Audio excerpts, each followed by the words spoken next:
Hi, my name is Laura. I live in the wonderful community of Portland, Oregon, and I am bisexual.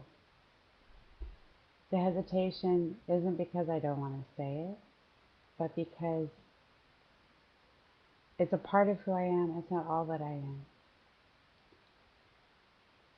I am a daughter, I'm a friend, and I think my most important job on the face of this earth is that I'm the mom of a now teen daughter.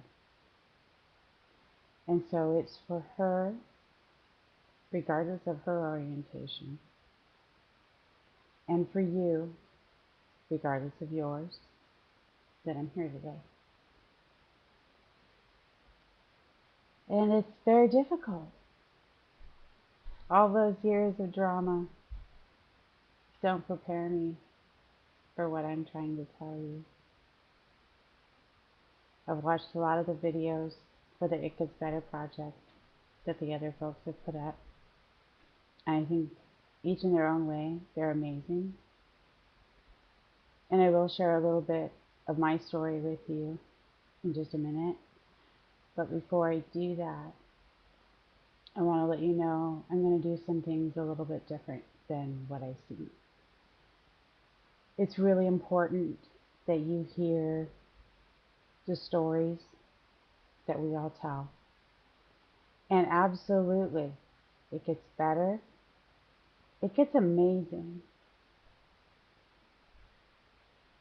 But having been more than likely where you are right now, in your adolescence, trying to figure this all out, and quite possibly there's no one you can tell, or you don't think there's anyone you can tell. And that's why you're here for support. So while I talk, there will also be a graphic at the bottom with some very important phone numbers on it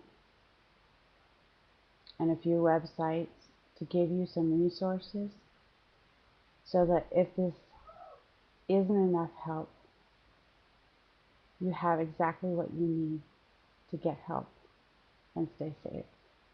Because that's what this is all about. Your safety comes first. We'll help you with the happy and the adjusted as we go along. I want to thank you for being here today, no matter where you live, what your family is like, what your school is like, maybe even where you and your family go to worship is like. You don't even know us yet, but the LGBT community in this nation and across the world already loves you exactly how you are. And I can't tell you how important it is that we get that message out to you. Because a lot of us, when we were kids, the community was pretty hidden. And for a few generations back from that, it pretty much didn't exist. And so I think what happens is the adults in the LGBT community, celebrity, regular, activist, normal, everyday, doesn't matter. We all got so busy being grown-ups. And maybe we were even fighting a good fight by being politically active, trying to earn the right to marry whoever we wanted to marry, to serve our country without having to hide who we are. That in our fight as adults, we forgot how hard it is when you first realize you're not straight. And it's not a death sentence. It's not a crime. There's nothing wrong with you. You didn't choose your gender, your sexual orientation. any more than you chose the color of your own eyes. That's how we see it. Those around you might not see it that way. They might be really cruel to you. They might say things. They might even do things. And it's pretty easy, believe me, I know, in a situation like that, to lose hope. And we're here. That's why we're here. To give you hope. It does get better. So I'm going to share with you a little bit about my story, only because I know there's other kids out there that don't live in metropolitan areas. And maybe this will help. It was towards the end of my 5th grade year. I was barely 12 years old. When, unfortunately together, my childhood best friend and I caught me staring at her a little too long.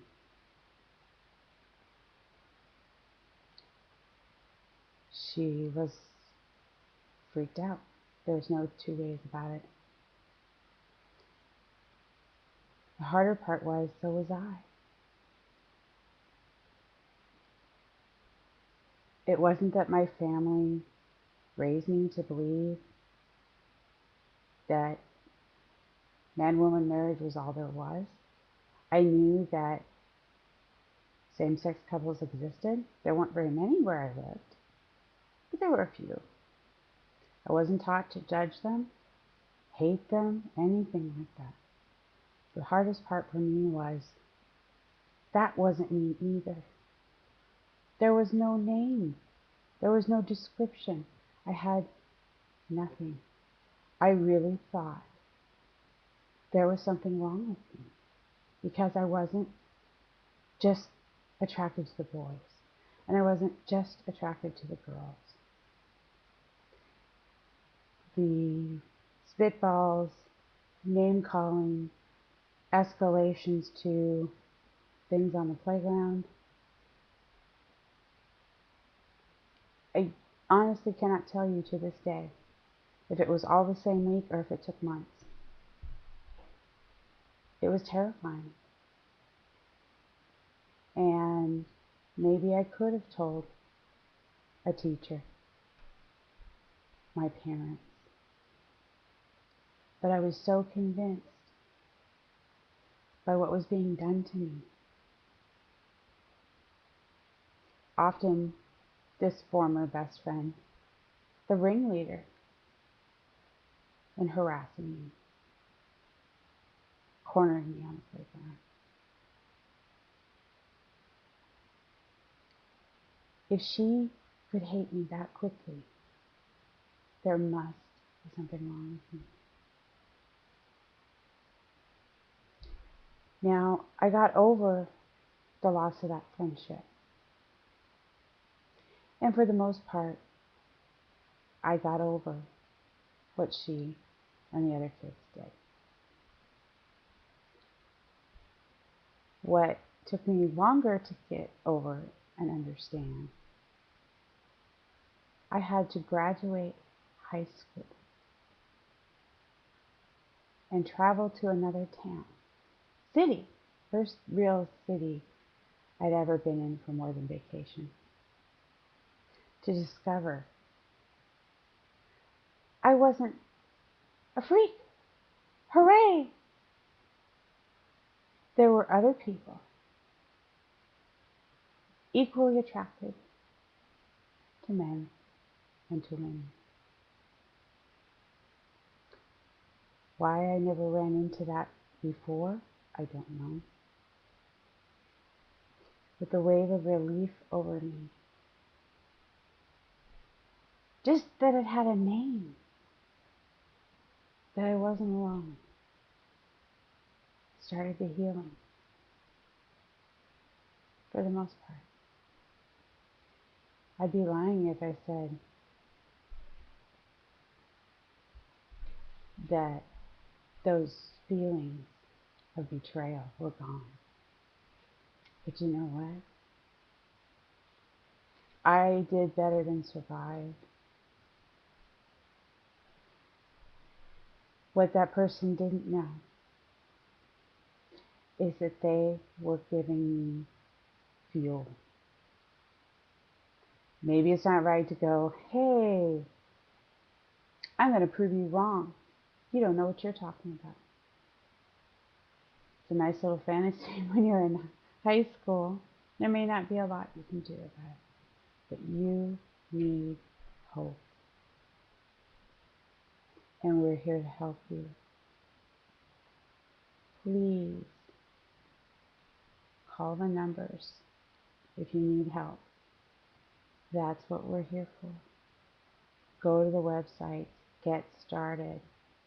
You don't have to wait